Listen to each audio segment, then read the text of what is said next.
أعوذ بالله من الشيطان الرجيم. بسم الله الرحمن الرحيم. يا أيها الناس، اے لوگو، اتقوا، ڈرو، ربکم، اپنے پروردگار سے، اپنے پالنے والے سے، واخشوا یوما، اور خوف کرو اس دن کا، ڈرو اس دن سے، لا یجزی والد، نہیں کام آئے گا کوئی باپ، عن ولدہ، اپنے بیٹے کے لیے، ولا مولود، اور نہ کوئی بیٹا، هو جاز، وہ کفایت کرے گا، عن والدہ، اپنے باپ کے لیے، شیئا، کچھ بھی۔ ان وعد اللہ حق، بے شک اللہ کا وعدہ سچا ہے، فلا تغرنکم، پس نہ دھوکے میں ڈالے تمہیں، الحیات الدنیا، دنیا کی زندگی، ولا یغرنکم، اور نہ دھوکے میں ڈالے تمہیں، باللہ الغرور، اللہ کے ساتھ دھوکے باز۔ ان اللہ عندہ، بے شک اللہ ہی کے پاس ہے، علم الساعۃ، قیامت کا علم، وَيُنَزِّلُ الْغَيْثَ، اور وہ اتارتا ہے بارش کو، وَيَعْلَمُ مَا فِي الْأَرْحَامِ، اور وہ جانتا ہے جو کچھ ارحام میں ہے،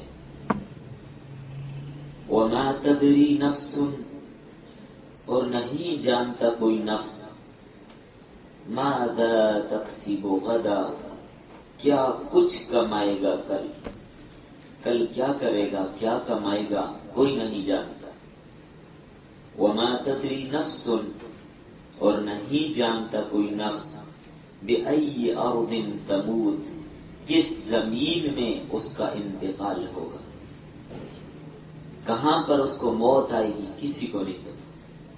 ان اللہ علیم، بے شک اللہ جاننے والا ہے، خبیر، خبر رکھنے والا ہے۔ سورہ لقمان، درس نمبر 12۔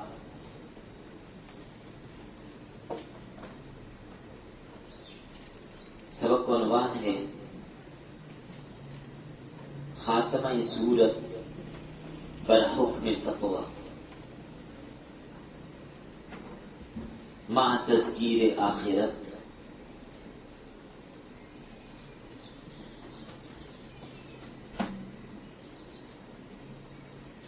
گزشتہ درس میں اللہ کی قدرت کو بیان کیا گیا تھا، ساتھ ساتھ مبدا اور معاد کو بیان کیا گیا تھا۔ اب تقوی کی نصیحت پر سورت کو ختم کیا جا رہا ہے۔ بتانا یہ چاہتے ہیں کہ قیامت کے دن صرف تقوی کام آئے گا، قرابتیں، رشتے، ناطے، مال، دولت، یہ چیزیں کام نہیں آئیں گی۔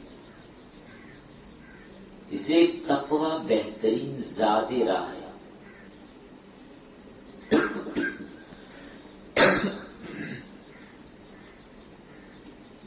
یہ وہ زاد راہ ہے جو آپ کو بڑی کامیابی کے ساتھ جنت تک لے کر پہنچ جائے گا۔ تو بہترین زاد راہ، قرآن بھی یہی کہتا ہے کہ تقوی ہے۔ خیر الزاد تقوی واتقون یا اولی الالباب، تقوی سے بڑھ کر کوئی زاد راہ نہیں۔ جس لیے جو آدمی چاہتا ہے کہ میں جنت تک پہنچ جاؤں، اس کو زاد راہ لینا ہوگا، اور یہاں پر جو زاد راہ چلنا ہے وہ تقوی ہے۔ تقوی موجود ہوگا بآسانی اپنا سفر طے کر پائے گا، اپنی منزل مقصود تک بآسان اور سہل انداز سے پہنچ جائے گا۔ اس لیے نصیحت کی گئی کہ مسلمانوں تقوی اختیار کرو، تقوی اختیار کرو۔ یا ایھا الذین آمنوا اتقوا اللہ وکونوا مع الصادقین، یا ایھا الذین آمنوا اتقوا اللہ حق تقاتہ ولا تموتن الا وانتم مسلمون، یا ایھا الذین آمنوا اتقوا اللہ وقولوا قولا سدیدا، یا ایھا الناس اتقوا ربکم الذی خلقکم۔ اور اسی طرح ان اکرمکم عند اللہ اتقاکم، اللہ کے ہاں عزت والا، اللہ کے ہاں بلند مرتبے والا، اللہ کے ہاں اونچی شان والا وہی ہے جو تقوی والا ہے۔ تو یہاں پر بھی اسی بات کی ترغیب دی کہ اے لوگوں تقوی اختیار کرو، اللہ سے ڈرو، یعنی تقوی اختیار کرو، اللہ کے حکموں کو مانو، اللہ کے احکامات کی پابندی کرو، یہ بتایا جائے، اللہ کے احکامات کی پابندی کرو، اللہ کے احکامات کی ناقدری اور نافرمانی نہ کرو۔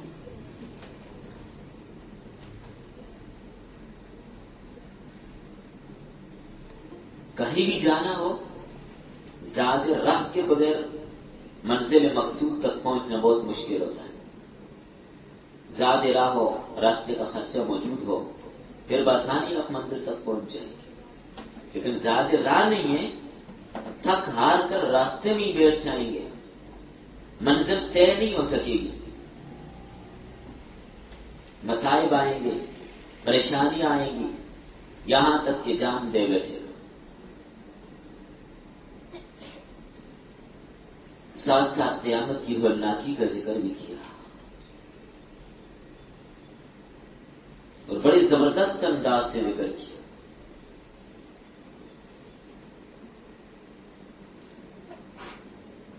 جیسے سمندری طوفان آتے ہیں، طغیانی آتی ہیں، وہاں پر بھی تمہیں اللہ بچاتے ہیں، تو لہذا آخرت کا طوفان بڑا خطرناک اور بڑا سخت ہوگا۔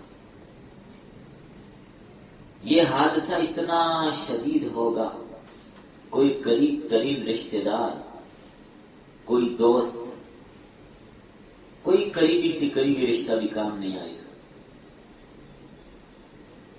ہر شخص کو اپنی پڑی ہوگی، وہ دوسرے کا پرسان حال نہیں ہوگا۔ اللہ نے قرآن کریم میں اس کو یوں بھی فرمایا، فَإِذَا جَاءَتِ الطَّامَّةُ الْكُبْرىٰ، فرمایا یا ایھا الناس اتقوا ربکم، اے لوگو اپنے رب سے ڈرو، واخشوا یوما، اس دن سے خوف کھاؤ، اس دن سے خوف کھاؤ، یہ ایسا سخت دن ہوگا، یہ ایسا سخت دن ہوگا، لا یجزی والد عن ولدہ ولا مولود هو جاز عن والدہ شیئا، کوئی باپ بیٹے کے کچھ کام نہیں آئے گا، کوئی بیٹا باپ کے کچھ کام نہیں آئے گا۔ اگر کہیں بیٹا پھنس گیا، باپ نہیں چھوڑا سکے گا، باپ پھنس گیا، بیٹا نہیں چھوڑا سکے گا۔ اس وقت صرف توحید، ایمان، تقوی کام آئے گا۔ کوئی رشتہ، کوئی برادری، کوئی یار، کوئی دوست، کوئی مدد نہیں کر سکے گا۔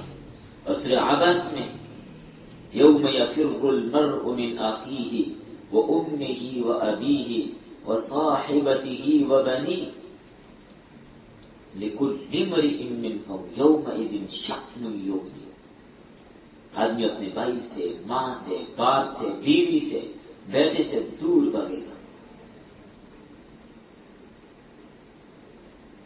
ایک موقع پر اللہ کے رسول صلی اللہ علیہ وسلم نے اپنے گھر والوں کو خصوصی خطاب فرمایا۔ آپ نے اپنی پیاری بیٹی سیدہ فاطمہ رضی اللہ تعالیٰ عنہا، اپنی پھوپھی صفیہ اپنے چچا حضرت عباس کو مخاطب کر کے فرمایا آخرت کی فکر کر لو، میں دنیا کے مال کے ذریعے تو تمہاری مدد کر سکتا ہوں، لیکن اگر توحید اور ایمان سے خالی ہوئے، اگر توحید اور ایمان سے خالی ہوئے تو قیامت والے دن تمہیں نہیں بچا سکوں گا، لہذا اپنی جانوں کو دوزخ کی آگ سے بچانے کی کوشش کرو۔ پھر فرمایا ان وعد اللہ حق، اللہ کا وعدہ بالکل حق اور سچا ہے، قیامت آ کر رہے گی، کہیں تمہیں دھوکے باز دھوکے میں نہ ڈال دے۔ فلا تغرنکم الحیات الدنیا، دنیا کی زندگی تمہیں دھوکے میں نہ ڈال دے، دنیا کے کھیل تماشے میں جن کا تذکرہ پیچھے اسی صورت میں آپ پڑھائے، کہیں مشغول ہو کر اللہ سے غافل نہ ہو جانا۔ یہ دنیا تو بالکل عارضی ہے، فانی ہے، اس میں مبتلا ہو کر اپنی حقیقی منزل کو فراموش نہ کر دینا، اپنے اصلی گھر کو کھو نہ بیٹھنا، اپنی آخرت کا نقصان نہ کر جانا۔ وَلَا يَغُرَّنَّكُمْ بِاللَّهِ الْغَرُورُ، نہیں کوئی دھوکے باز تمہیں دھوکے میں ڈالے۔ امام نے جلیل تبری فرماتے ہیں یہ غرور، یہ جو لفظ ہے یہ اصل میں ایسی چیز پر بولا جاتا ہے جو انسان کو دھوکے میں مبتلا کرتا ہے، خواہ وہ دنیا ہو، کوئی انسان ہو، جن ہو یا شیطان ہو، تاہم اس مقام پر غرور سے مراد شیطان ہے، یعنی دھوکے باز تمہیں دھوکے میں نہ ڈال دے، خبردار رہنا، شیطان تمہیں بہکا نہ دے، تمہیں دھوکے میں نہ ڈال دے، تمہیں یہ نہ کہ نہیں جی کوئی قیامت نہیں آنی، سب کچھ یہیں پر ہے، بس مزے اڑاؤ، کھاؤ پیو اور لمبی تان کے سو جاؤ۔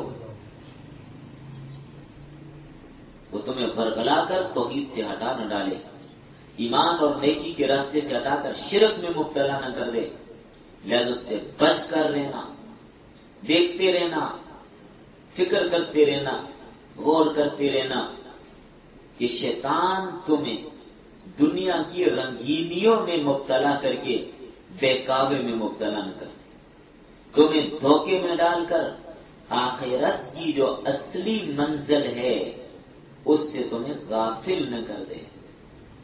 لہذا ایمان والو، بلکہ یہاں پر مطلقاً فرمایا ہے لوگوں اتقوا ربکم، اپنے رب سے ڈرتے رہنا، قیامت کی فکر کرنا، اس نے آ کر رہنا ہے۔ ان زلزلۃ الساعۃ شیء عظیم، قیامت کی ہولناکی، قیامت کا زلزلہ، قیامت کی بھولچال بڑی سخت ہوگی، وہ بڑی سخت ہوگی۔ اس وقت تو دودھ پلانے والی اپنے بچے کو بھول جائے گی، مادائیں اپنے حمل گرا بیٹھیں گی، اتنی سخت ہولناکی ہوگی۔ تو لہذا اے لوگوں، یا ایھا الناس اتقوا ربکم واخشوا یوما لا یجزی والد عن ولدہ، کوئی باپ اپنے بیٹے کے کام نہیں آئے گا۔ دنیا میں بیٹا پھنس جاتا ہے تو باپ اپنی اڑی چوٹی کا زور لگا کے اپنی ساری جمع پونجی خرچ کر کے بیٹے کو چھڑانے کی فکر کرتا ہے، لیکن آخرت کی ہولناکی، وہاں کی شدت اتنی سخت ہوگی، کسی کو کسی کی کوئی پرواہ نہیں ہوگی۔ نفسی نفسی، ہر ایک یہی پکارے گا، مجھے اپنی فکر ہے، مجھے اپنا خطرہ ہے، مجھے اپنا ڈر ہے، پتہ نہیں میرا کیا بنے گا۔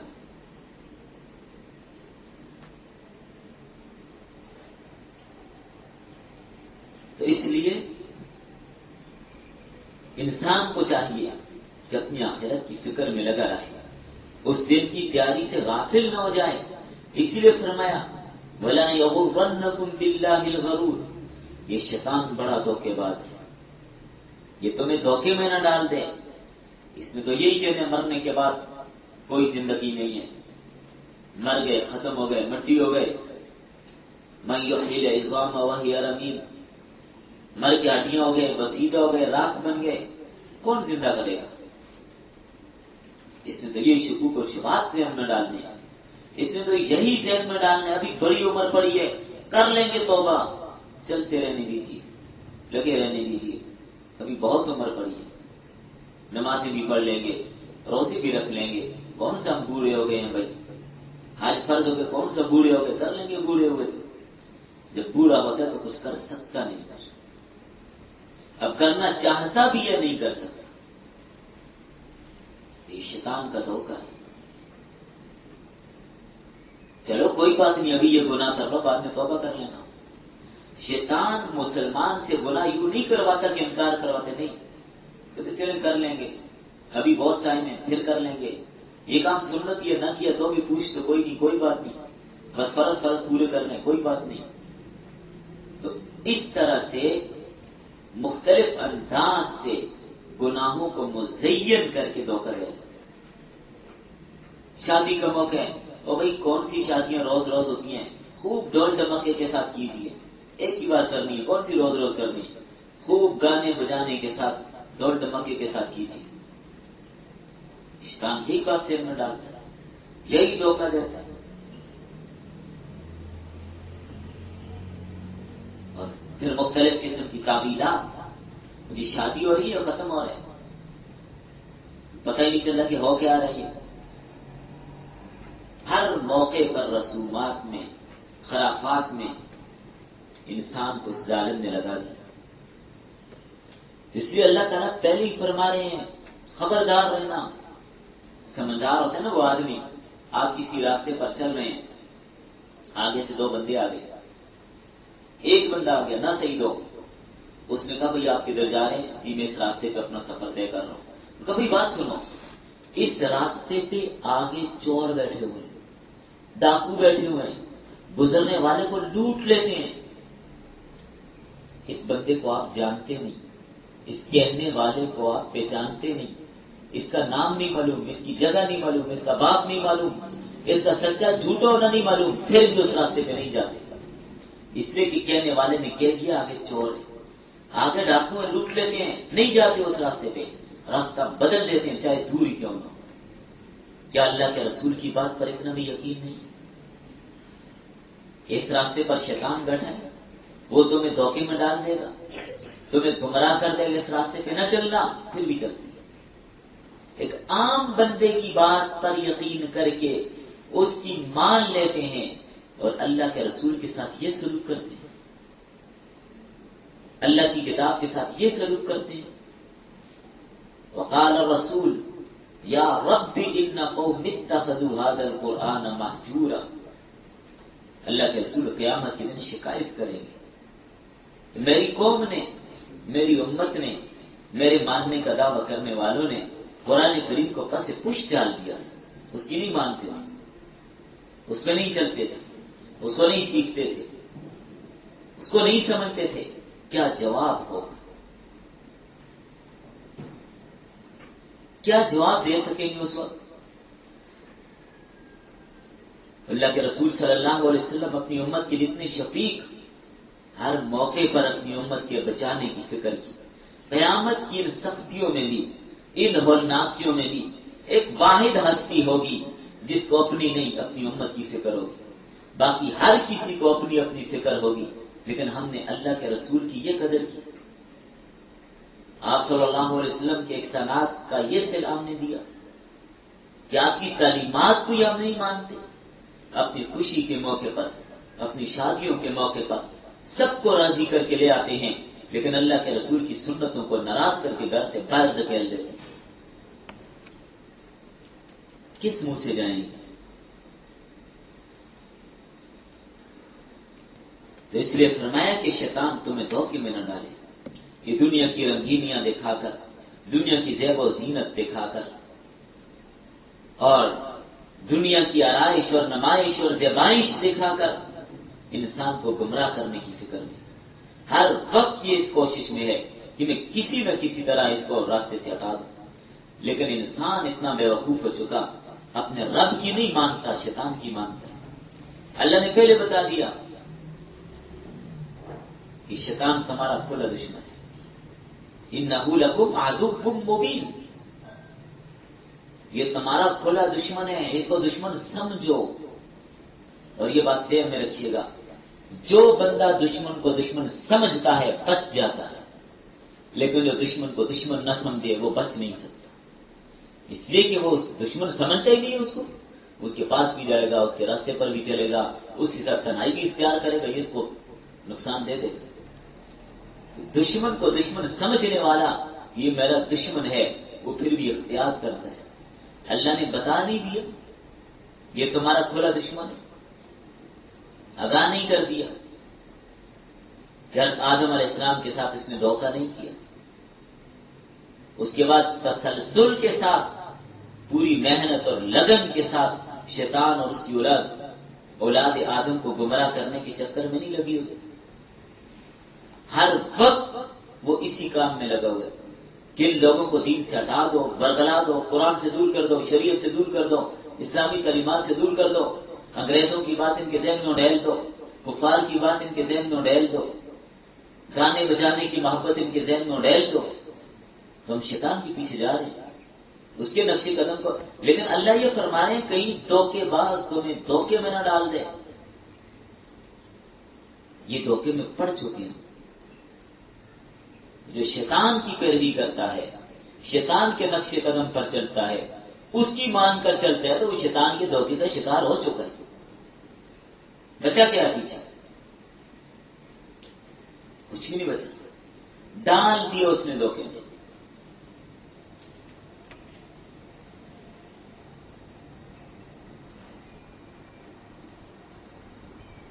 جس نے فرمایا تقوی کام آئے گا، اللہ سے ڈرو، اللہ کا ڈر اور خوف کام آئے گا، باقی چیزیں کام نہیں آنی۔ کہ سورت کی آخری آیت میں یہود اور نصارہ کا بھی رد کیا گیا۔ وہ کہتے تھے ہم نبیوں کی اولاد ہیں، اس سے ہمیں کوئی عذاب نہیں ہوگا۔ عیسائی کہتے تھے حضرت عیسیٰ علیہ السلام ہماری طرف سے کفارے کے طور پر صلیب چڑھ گئے، ہمیں عذاب نہیں ہوگا۔ یہ بھی شیطان نے ان کو دھوکے میں رکھا ہوا ہے، جسے ہمیں دھوکے میں رکھا ہوا ہے، چلیں یہ بڑی زندگی کر لیں گے، کون سے ہم بوڑھے ہو گئے، یہ کر لیں گے، وہ کر لیں گے۔ ایک عجیب دھوکہ شیطان نے یہ دیا ہوا ہے، کوئی دینی کام کرنے کی بات ہے، مجھے وہ بھی تو نہیں کرتا، وہ بھی تو نہیں کرتا، تو یہ بھی ایک شیطان کا دھوکہ ہے۔ کیا اس نے دریا میں چھلانگ لگانی ہے تو ہم بھی لگا دیں۔ نصرانیت کو کیا سبق اس نے پڑھایا، یہودیوں کو کیا سبق اس نے پڑھا دیے۔ یہودی کہتے ہیں ہم جہنم جائیں گے نہیں، جائیں گے تو صرف 40 دن رہیں گے، نکل آئیں گے، کبھی کہتے ہیں 7 دن ٹھہریں گے، نکل آئیں گے۔ عجیب دھوکے میں مبتلا کیوں، اور عیسائیوں کو دھوکے میں ڈال دیا کہ تم جتنے گناہ کرو تمہارا جی چاہے کرتے رہو کرتے رہو، تمہاری طرف سے حضرت عیسیٰ صلیب چڑھ کے پھانسی پہ چڑھ کے تمہارے گناہ کا کفارہ دے چکا۔ انا للہ و انا الیہ راجعون۔ عجیب مذہب ہے، گناہ تم کرو۔ آج حضرت عیسیٰ علیہ السلام کے آسمانوں کو اٹھائے جانے کے 2000 سال بعد گناہ تم کرو، دھوکے بازیاں تم کرو، امت کو سیدھے راستے سے ہٹانے کی چکر میں تم پڑو، مسلمانوں پر جبر و ستم تم کرو، اور تمہارے گناہوں کے کفارے میں حضرت عیسیٰ سولی پہ چڑھ جائے معاذ اللہ۔ عیسائیت کا نظریہ ہے کہ اللہ تعالیٰ نے سارے انسانوں کو گنہگار پیدا کیا، کہ انسان گنہگار چلے آتے ہیں۔ حضرت آدم علیہ السلام سے گناہ ہو گیا تھا تو ان کی اولاد ساری گنہگار چلی جاتی۔ کتنا بڑا جھوٹ، حضرت آدم سے گناہ ہوا ہی نہیں تھا، بھول ہو گئی تھی، ایک بات۔ دوسری بات کہ اولاد آدم بھی گنہگار چلی جاتی ہے، جھوٹ۔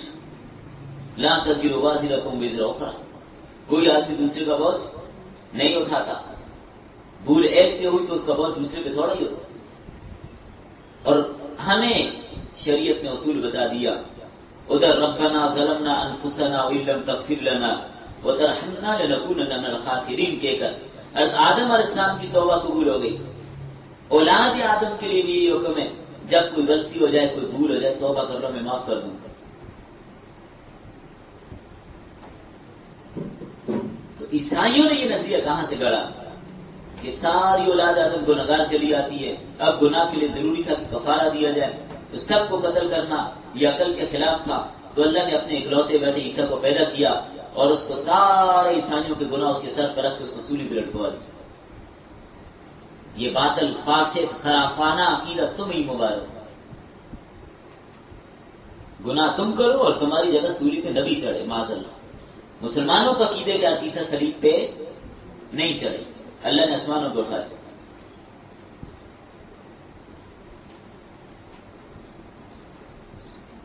تو پھر اسی بات کی طرف آ جائیے. اے انسانوں، چاہے تم جہاں کہیں بھی ہو، چاہے تم شہر میں رہتے ہو، دیہات میں رہتے ہو، کوٹھی میں رہتے ہو، جھونپڑی میں رہتے ہو، اللہ سے ڈرو، اس کی نافرمانی سے بچو، اس کی نافرمانی سے بچو. اس لیے کہ وہ بر و بحر سب کا مالک ہے. کیا تم یہ سمجھتے ہو کہ ہم سمندری سفر میں ہیں اور دریا کے اندر اگر طغیانی آ گئی ہے، وہاں پر اللہ کو پکاریں گے تو بچ جائیں گے؟ کیا زمین کسی اور کی ہے؟ خشکی میں ہو تو وہ زمین کسی اور کی ہے، زمین پھٹ جائے اس کے اندر نہیں ڈال سکتے. ان زلزلۃ الساعۃ شیء عظیم، اس زمین کو ہلا کر اس کے اندر تمہیں غرق کر دے، کون اس سے پوچھ سکتا؟ اللہ کے لیے، اللہ کی قدرت کے سامنے خشکی تری سب برابر ہے، ہر جگہ پر وہ برابر اور یکساں ہے. لہذا اس دن سے ڈرو جس دن باپ اپنے بیٹے کے کام نہیں آئے گا، نہ کوئی بیٹا اپنے باپ کے کام آئے گا، ماں بیٹی کے کام نہیں آئے گی، بیٹی ماں کے کام نہیں آئے گی. نفسی نفسی کا عالم ہوگا. یوم حساب جس دن اللہ کا وعدہ ہے، اللہ نے وعدہ فرمایا سچا دن ہے، وہ آ کر رہے گا. لہذا اس دن پر یقین رکھو، کسی دھوکے میں نہ پڑو، اور اس دنیاوی زندگی، اس کی آرائش و نمائش، اس کی رنگینیاں تمہیں دھوکے میں نہ ڈال دیں، اور شیطان تمہیں دھوکے میں نہ ڈال دیں کہ تمہیں لمبی لمبی امیدوں اور آرزوؤں میں مبتلا کر کے کہیں تمہیں آخرت سے غافل نہ کر دے کہ ابھی میری بڑی لمبی زندگی ہے، پھر توبہ کر لوں گا، پھر توبہ کر لوں گا. میرا مسلمان تو شیطان سے دھوکہ نہیں کھاتا. اور خوب یاد رکھو، اچھی طرح یہ بات سمجھو، کہیں یہ بات لے کر اللہ بڑا غفور و رحیم ہے اور کرتے رہو گناہ، یاد رکھو یہ شیطان کا دھوکہ ہے، سخت دھوکہ ہے. کسی کو معلوم نہیں کب پکڑا جائے، کب موت آئے گی، کس جگہ پر آئے گی، کہاں پر آئے گی، کل کہاں ہوگا بھی یا نہیں ہوگا، کب اچانک قیامت آ جائے، توبہ کا موقع پھر تمہیں نہ ملے. لہذا کسی وہم و گمان میں، کسی کے وہم و گمان میں یہ بات نہ آئے کہ بھائی میں توبہ کر لوں گا، بھائی موت بتا کر نہیں آتی.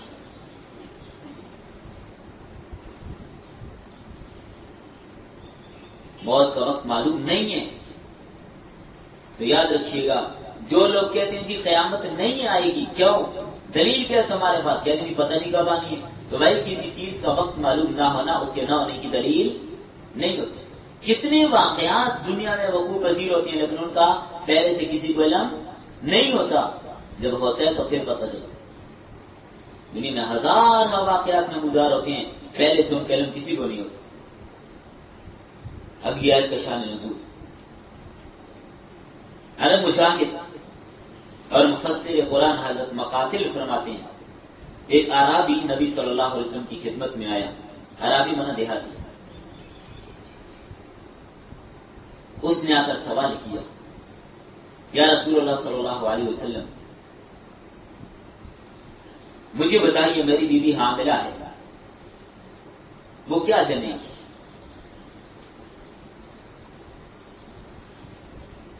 دوسرا سوال اس نے پوچھا، ہمارا علاقہ قحط زیادہ ہے، قحط سالی بہت زیادہ ہے، بتائیے بارش کب ہوگی؟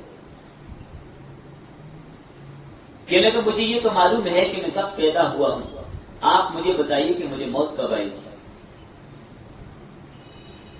کہنے لگا مجھے یہ تو معلوم ہے کہ آج میں نے کیا کام کیا، مجھے یہ بتائیے آئندہ کل میں کیا کروں گا، اور مجھے یہ بھی بتا دیجئے قیامت کب قائم ہوگی. تفسیر قرطبی اور تفسیر ابن کثیر نے، تفسیر مظہری نے اور امام بغوی وغیرہ نے اس کا شان نزول لکھا. میں نے لکھا کہ حارث بن عمر نبی صلی اللہ علیہ وسلم کی خدمت میں حاضر ہو کر ان 5 چیزوں کے بارے میں سوال کیا تھا. اور یہ 5 چیزیں ایسی ہیں کہ ہر بندے کی چاہت ہوتی ہے کہ میں پیش کی ان کو کیا کر لوں، جان لوں. تو قرآن کریم کی آیت نازل ہو گئی، فرمایا ان اللہ عندہ علم الساعہ، بے شک اللہ کے پاس ہے قیامت کب آئے گی. ساعت کا لفظ مختلف معنی میں استعمال ہوتا ہے عربی زبان میں. ساعت گھڑی کو بھی کہتے ہیں، گھڑی جو آپ گھڑی باندھتے ہیں پہنتے ہیں، اور آج کل یہ لفظ اسی کے لیے استعمال ہو رہا ہے زیادہ ساعت گھڑی، اور ساعت عربی زبان میں ایٹم بم کو بھی کہتے ہیں. تو یہاں پر قیامت کے لیے استعمال ہوا. لا یجلیھا لوقتھا الا ھو، قیامت کا وقت اللہ نے کسی پر ظاہر نہیں کیا. اور سورہ زخرف میں آپ پڑھیں گے انشاءاللہ، هل ينظرون الا الساعة ان تأتيهم بغتة وهم لا يشعرون. یہ اچانک آئی، پتہ نہیں چلے گا کسی کو. تو قیامت کا علم اللہ کے علاوہ کسی کو بھی، کسی نبی کو، کسی رسول کو، کسی فرشتے کو، اللہ کے کسی ولی کو، کسی کو بھی پتا نہیں ہے کہ قیامت کب آئے گی. یاد رکھیے، تمام مفسرین نے یہاں پر یہی لکھا ہے، کسی کو اس کی اطلاع بھی نہیں ہے، پتہ ہی نہیں ہے کسی کو قیامت کب آئے گی. حدیث بڑی یہاں علامات قیامت بتائیے کہ قیامت سے پہلے یہ ہوگا. اب علامات صغرا آپ لوگ دیکھ رہے ہیں، یہ سب علامات صغرا ہیں جو آپ کے سامنے ہیں. جو حالات آپ دیکھ رہے ہیں، علامات کبرا آگے آئیں گی. ہمارے جمعے کی نشست میں کئی مہینوں سے اسی پر بات چل رہی ہے. دوسری بات فرمائی، اس صاحب نے پوچھا بارش کب ہوگی؟ وَيُنَزِّلُ الْغَيْثَ، بارش وہی نازل کرتے ہیں. تو کسی کو پتہ نہیں کہ بارش کب ہوگی، کہاں کہاں ہوگی، کتنی ہوگی، قلیل ہوگی، کثیر ہوگی، کتنے ٹن پانی برسے گا، کمیت اور کیفیت کسی کو معلوم نہیں. ہاں اگر کوئی کہے کہ بھائی آج کل موسمیات والے بتا دیتے ہیں، تو بھائی یاد رکھیے گا وہ احتمال بتاتے ہیں، وہ پکی بات تو نہیں بتاتے. جو ماہر لوگ ہیں بارش کے نزول کے وقت کو نہیں بتاتے کہ اتنے بج کر اتنے منٹ پر بارش ہوگی. وہ بس حالات دیکھ کر، جیسے آپ بادل آ جائیں تو بادل دیکھ کر آپ بھی کہہ سکتے ہیں کہ بارش کے امکان ہے، لیکن ضروری نہیں ہے کہ بادل آئے گا تو بارش ہو بھی جائے. بعض بات کہتے ہیں جو گرجتے ہیں وہ برستے نہیں بھی ہوتی. تو چلے بالفرض اگر وہ آلات کے ذریعے سے معلوم کر کے بتا دیں کہ یہ بارش ہوگی، تو یہ بتا سکتے ہیں کتنی مقدار میں ہوگی. اس آیت میں ساری باتیں، بارش کب ہوگی، کہاں ہوگی، کتنی مقدار میں ہوگی، کیا فائدہ ہوگا، کیا نقصان ہوگا، اس سے کتنی فصلوں کا نقصان ہوگا، کتنی فصلوں کا فائدہ ہوگا، کس کس کو فائدہ پہنچے گا، کس کس کو نقصان پہنچے گا، یہ کوئی بتا سکتا ہے؟ کوئی بھی نہیں جانتا. اور تیسری چیز فرمائی، رحم مادہ میں کیا ہے اللہ کو معلوم ہے. لڑکا ہے لڑکی ہے یہ اللہ کو پتہ ہے. یہ پوشیدہ چیز ہے جس کی نوعیت کے متعلق فرمایا وَيَعْلَمُ مَا فِي الْأَرْحَامِ، وہی اللہ جانتے ہیں حمل میں کیا ہے. اس سے عام فہم مراد تو یہی ہے کہ اللہ کے سوا یہ بھی کوئی نہیں جانتا کہ اس حمل میں بچہ ہوگا یا بچی. البتہ جدید سائنس اور بعض آلات کی مدد سے یہ علامات کے طور پر اندازہ لگایا جا سکتا ہے کہ بچہ ہے یا بچی ہے، مگر اس کی پوری تفصیلات کوئی ماہر ترین ڈاکٹر، کوئی ماہر ترین سائنسدان، کیا سائنسدان کا باپ بھی نہیں بتا سکتا. یہ ہونے والا بچہ کتنی عمر پائے گا، یہ ہونے والا بچہ ہنر مند ہوگا، یہ مزدور ہوگا، یہ امیر ہوگا، یہ غریب ہوگا، تنگ دست ہوگا، فقیر ہوگا، شقی ہوگا یا سعید ہوگا، یہ جنتی ہوگا، جہنمی ہوگا، یہ دنیا میں آ کر کیا کرے گا، کیا کھائے گا، کیا پیے گا، کتنا عرصہ زندہ رہے گا، مزدوری کرے گا یا بزنس مین ہوگا، یہ کسی کو پتا نہیں ہے. کوئی نہیں بتا سکتا یہ بات. رحم مادر میں کیا ہے اللہ کو یہ پتا ہے، یہ کون ہے، یہ کیا ہے، یہ کب آئے گا، کتنا عرصہ رہے گا، کب تک رہے گا، کیا کھائے گا، کیا پیے گا، کتنا کھائے گا، کتنا پیے گا، اور دنیا میں کیا کیا کیا کیا گل کھلائے گا، کیا کیا کرے گا. یہ صرف کون جانتا ہے؟ اللہ کی ذات کو پتہ ہے، باقی کسی کو نہیں پتا. اللہ نے چوتھی بات فرمائی وَمَا تَدْرِي نَفْسٌ مَاذَا تَكْسِبُ غَدًا، کل کیا کرے گا، اچھائی کرے گا، برائی کرے گا، کمائی کرے گا یا نہیں کرے گا، صحیح ہوگا، بیمار ہوگا، تندرست ہوگا یا بیمار ہوگا، کہاں ہوگا، کہاں نہیں ہوگا، اللہ کے علاوہ کسی کو معلوم. عام طور پر انسان اپنی روزمرہ زندگی کے بارے میں تو جانتا ہی ہے نا، کل میں نے یہ کام کرنا ہے، کل میں نے ڈیوٹی پر جانا ہے. دکاندار ہے تو اس کو پتہ ہے کل میں نے دکان پہ جانا ہے. صنعت کار ہے اس کو پتہ ہے کل میں نے فیکٹری پہ جانا ہے. ملازمت ہے اس کو پتہ ہے کل میں نے آفس جانا ہے. ٹیچر اس کو پتہ ہے کل میں نے ادارے میں جانا ہے، اسکول جانا ہے، کالج جانا ہے، یونیورسٹی جانا ہے، مدرسے جانا ہے. یہ تو اس کو اپنے معمولات پتہ ہیں. لیکن کوئی شخص آسانی سے یہ کہہ سکتے ہیں کہ آج تو اس نے اپنا کام ختم کر لیا، کل پھر فلاں وقت پر کام شروع کر دے گا. لیکن اس دور کی مصروفیات کا تعین بالکل معمولی سی بات معلوم ہوتی ہے، مگر ہم روزمرہ یہ بات بھی دیکھتے ہیں کہ انسان کو کہتے ہوئے معمولی واقعات بعض وقت اچانک پیش آ جاتے ہیں۔ کس شخص کو اس بات کا یقین ہے کہ وہ کل اپنی ڈیوٹی پر حاضر ہو جائے گا؟ یقین ہے کسی کو؟ کیا اس کو پکا پتہ ہے کہ کل راستے میں کوئی حادثہ پیش نہیں آئے گا، وہ کام پر پہنچ سکے گا؟ کیا اس کو یقین ہے کل وہ صحت مند ہوگا، ضرور کام پہ جائے گا؟ کیا اس کو یقین ہے کل مجھے کوئی اور ضروری کام پیش نہیں آئے گا اور میں ڈیوٹی پر جا سکوں گا؟ کوئی پتہ نہیں۔ یہ اللہ کو ہی پتہ ہے کل اس نے کام پہ جانا یا نہیں جانا۔ ہاں، ارادہ اور چیز ہے، کل بھی ڈیوٹی پہ جاؤں گا، چھٹی نہیں کروں گا، کل بھی آ کر یہ کام آج کا تو رہتا ہے میں کل مکمل کر دوں گا، لیکن کیا پتا کل بیمار ہو جائے، آ ہی نہ سکے، کیا پتا کل اور کوئی ضروری کام پڑ جائے وہاں چلا جائے، کیا پتا کل موسم خراب ہو جائے گھر سے نکل نہ سکے، کسی کو نہیں پتا۔ لہذا کسی کو معلوم نہیں ہے کہ وہ کل کیا کرے گا، اور کسی نفس کو یہ بات معلوم نہیں ہے کہ وہ کہاں مرے گا، اپنی موت کی جگہ کے علم بھی کسی کو۔ یہ پانچویں بات فرمائی، وما تدری نفس بأی ارض تموت، کوئی نہیں جانتا کہ اس کو موت کس سرزمین میں واقع ہو۔ یہ علم بھی صرف اللہ کے پاس ہے۔ روزمرہ مشاہدے میں آتا رہتا ہے کہ انسان کسی کام کاج کے لیے نکلتے ہیں، اس کی موت آ جاتی ہے۔ ضروری نہیں موت گھر میں آئے، یہ شہر میں آئے یا علاقے میں آئے، کبھی کہاں کبھی کہاں کبھی کہاں، کوئی بس میں، کوئی ریل میں، کوئی ہوائی جہاز میں حادثے کا شکار ہو گیا۔ کتنے ایسے واقعات آپ لوگ نہیں سنتے؟ کئی سمندروں میں ڈوب جاتے ہیں، یا بھی پچھلے دنوں میں وہ لوگ جو سمندر کے اندر لاکھوں روپے لگا کر جا رہے تھے، ڈوب گئے۔ کس کو کیا معلوم ہے کہاں کس کی موت آنی۔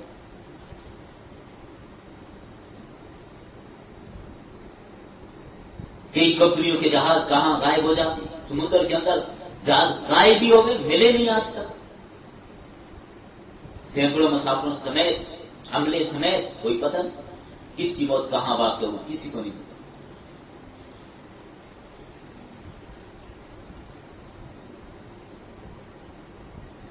تفسیر ابو سعود میں ایک واقعہ لکھا ہے، ایک موقع پر ملک الموت حضرت سلیمان کے پاس آئے، ان کے پاس ایک آدمی بیٹھا ہوا تھا، ملک الموت نے اس کی طرف گھور کر دیکھا، وہ ڈر گیا۔ حضرت سلیمان علیہ السلام سے بعد میں کہنے لگا مجھے یہاں سے دور کہیں ہندوستان کے کسی علاقے میں بھجوا دو۔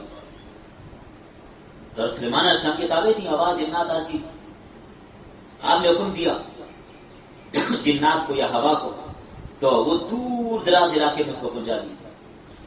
کچھ عرصے بعد ملک الموت تشریف لائے، تو حضرت سلیمان نے علیہ السلام انہوں نے وجہ پوچھی کہ ایک موقع پر آپ آئے تھے، میرے پاس ایک بندہ تھا، آپ نے اس کو بڑے غور سے کیوں دیکھا؟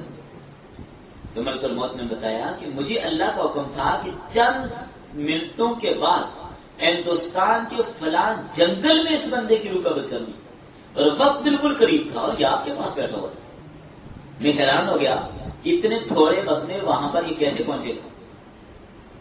دیکھیں اللہ نے کیسے پہنچا دیا، ہواؤں کے ذریعے یا جنات کے ذریعے اس کو اٹھا کر کے وہاں پہنچا دیا، ادھر سے ملک الموت وہاں پہنچے، اس کی روح قبض کر۔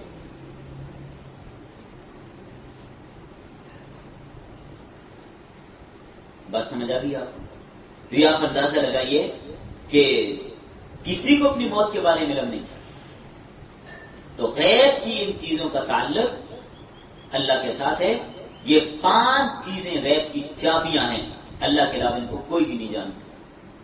اللہ کے علاوہ ان 5 چیزوں کو غیب کی چابیاں کہا گیا۔ حضرت عبداللہ بن عمر رضی اللہ عنہ کی روایت ہے، غیب کی کنجیاں 5 ہیں، اور پھر یہ آیت تلاوت فرمائی۔ اور یہ 5 چیزیں خاصائے خداوندی ہیں، اللہ کے علاوہ ان کو کوئی بھی اللہ کے علاوہ سب اس میں شامل ہے، کوئی بھی اس کو نہیں جانتا۔ حضرت ابو ہریرہ رضی اللہ عنہ فرماتے ہیں نبی صلی اللہ علیہ وسلم سے میں نے سنا، آپ فرما رہے تھے 5 باتیں ایسی ہیں جن کو اللہ کے سوا کوئی بھی نہیں جانتا۔ پھر یہی آیت بڑی مسند امام احمد کے اندر روایت موجود ہے۔ باقی غیب کی خبر اور چیز ہوتی ہے، غیب کا علم اور چیز ہوتا ہے۔ بعض لوگ غیب کی خبر کو غیب کے علم کہتے ہیں، یہ غلط ہے۔ خلیفہ ابو جعفر منصور انہوں نے ملک الموت کو خواب میں دیکھا، تو ان سے پوچھا حضرت بتائیے میری عمر کتنی ہے؟ تو ملک الموت نے ہاتھ کا اشارہ کر دیا، ہاتھ کا اشارہ کر دیا، 5 انگلیاں۔ اب معبرین آئے، کسی نے کہی 5 سال، کسی نے کہا 5 دن، کسی نے کہا 5 ہفتے، کسی نے کہا 5 مہینے، اس کو تسلی نہیں ہوئی۔ امام ابو حنیفہ رحمۃ اللہ علیہ تشریف لائے، امام ابو حنیفہ رحمۃ اللہ علیہ کو بلایا گیا، ان سے اس نے تعبیر پوچھی، حضرت آپ بتائیے اس کی تعبیر کیا ہے؟